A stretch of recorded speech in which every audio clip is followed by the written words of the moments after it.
any other race. Joining me is Labor Senator Kimberley Kitching and Liberal Senator James Paterson. James Paterson, your reaction? This is an extraordinary decision by the High Court in every sense of that word. If it's followed through to its logical conclusion, it will have profoundly far-reaching consequences for public administration and legislation in this country. Effectively, what the High Court has decided by a 4-3 majority judgment today is that no one can be excluded lawfully from this country, even if they are not a citizen who has committed a serious crime, if they are also Indigenous. That also means that effectively the Parliament has been prevented from making laws about this category of people if it comes to the matter of exclusion. And I worry, Andrew, what the ultimate consequences of that will be. Kimberley, does anything in this judgment trouble you like it troubled the Chief Justice herself? Look, I think the thing we have to remember is that it is the High Court's job to make decisions on very complex matters. By the time matters get to the High Court, they are usually involve a complexity of legal issues. And I think that we have to respect the rule of law and the separation of powers. I mean, the High Court makes those decisions. I accept the rule of law and the separation of powers. I accept all that. This decision, does this trouble you? Well, I think that this decision, and I don't know whether it's appropriate to comment on Mr Love's circumstances because they seem that they're going to be subject to further proceedings, so I don't really want to comment on that. But what I would say, Andrew, is that, of course, even when the High Court makes a decision that seems counterintuitive or perhaps unpopular, we have to remember that they are making that decision free from any influence from either elected representatives or from from the media or from people. They make a decision based on the law, and they've based this decision on the Mabo number 2, the Mabo decision. And I think that they've followed through on the precedent. I think that what we will see later on this year, at some point this year, the High Court is going to make a decision on Cardinal Pell's case. Okay. And that will be unpopular in some quarters, it will be supported in others. We don't know what that decision is, and that's appropriate. I was reluctant for that reason to get the High Court offside by going at this decision. But James, Kimberley said, oh, it's based on the Mabo decision. In fact, 3 of the judges disagreed with this ruling by the other 4. And one in particular, a couple in particular, said, no, this is not the Mabo judgment. The Mabo judgment said, you can have land rights, but by the way, there's one law about you are part of the Australian citizenry. This law is very much different, much more radical, saying, hey, listen, you can have your own laws, you can decide who's an alien or not by saying whether they're Aboriginal or not, and then the law no longer applies to them, about chucking them out if they're a non-citizen. That is something very much more radical. In some ways, effectively what the High Court has done here is to create a new category of citizenship. There are citizens who are governed by the laws that the Parliament passes as to their citizenship.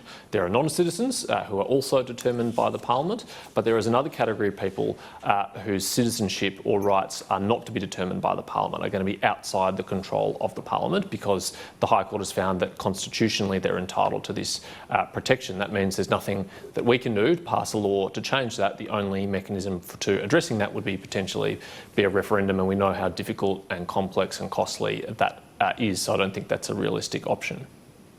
Now, Kimberley, I know you're reluctant to criticise this. You mentioned the George Pell case coming up, etc. But do you see, whether you agree with it or not, do you see that when the High Court makes a decision like this, granting one race of people special legal standing, they're not immune, they're not following our law, they don't have to follow our law in one regard, to the point where one of the judges, Stephen Gageler, says there's nothing in the Constitution to justify what these judges have done. Does it worry you that people will look at the upcoming referendum that we're told we're getting about recognising Aborigines in the Constitution and Labor's plan for an advisory parliament of Aboriginals? Does it worry you that people are going to really be suspicious of those 2 things coming up? Well, I think, Andrew, that Indigenous Australians have been subject to special provisions in our Constitution from the very get-go. So remember, we only had a referendum in 1967 to amend Section 51, the Indigenous Affairs Power, and Section 127, which of course excluded Indigenous Australians from being considered in the census, for example.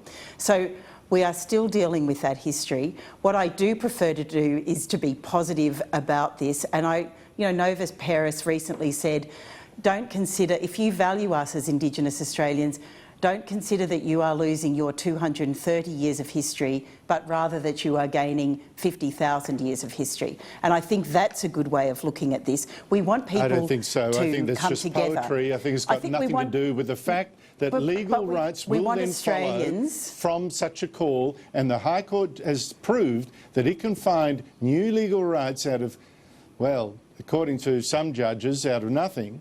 And declare some people on the grounds of the race having different legal status to the rest of us. It is not just poetry about recognising previous years of history. I recognise previous years of history.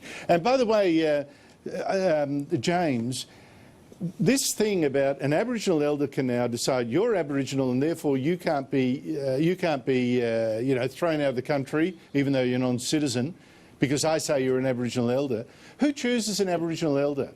How does that process actually happen? I mean, you've got someone saying that even, Bruce Pascoe is an Aborigine, which is a shock to anyone that's studied the birth certificates. How does this process work, and should it be formalised? Well, as I understand it, Andrew, the legal test as set out in this case and as applied in previous cases is threefold. First, you have to identify it as being Indigenous. Second, you have to be recognised by other Indigenous communities as Indigenous. And third, you have to have some sort of Indigenous ancestry or heritage that you can point to. I mean, my view generally on people's identity is it's completely a matter for them how they wish to identify, whether that's on their race or their sexuality or their gender or any other question. That's completely up to them. When it becomes of interest to others is when special privileges, and particularly legal privileges, are conferred on people on the basis of their identity.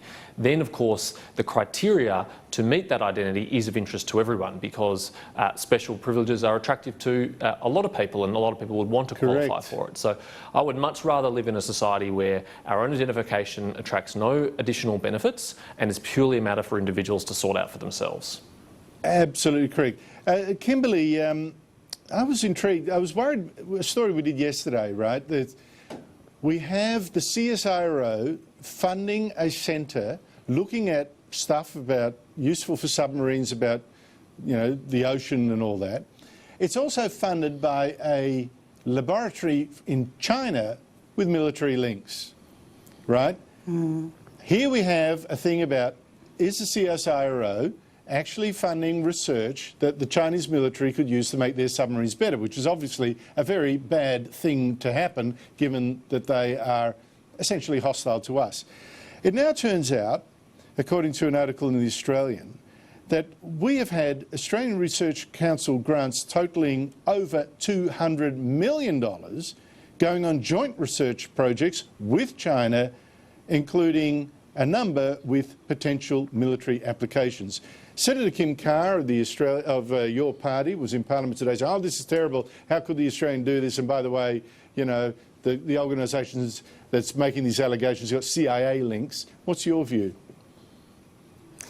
Well, I think the organisation that Kim was referring to actually declared themselves under the FITS regime, so the Foreign Interference Transparency Scheme, and as they should. They received a grant from overseas. It's a shame, Andrew, that not all organisations that are operating within Australia have chosen to follow what is an upright and good decision of that organisation.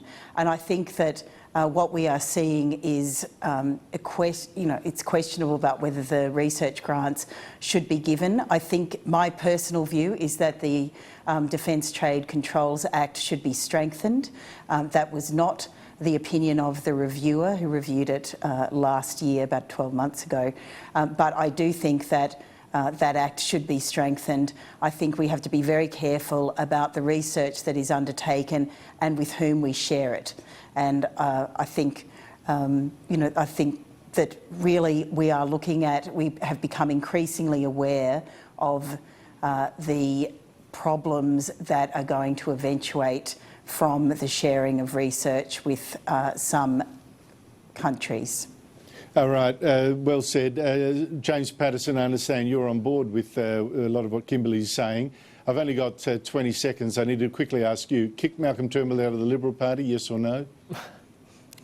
No, Andrew, I don't think we should be expelling former Prime Ministers from our party, as frustrating as they may be from time to time. They have been elected put up with what he's as doing? leaders of our party. I've got a very thick skin, Andrew, as we all should in this game.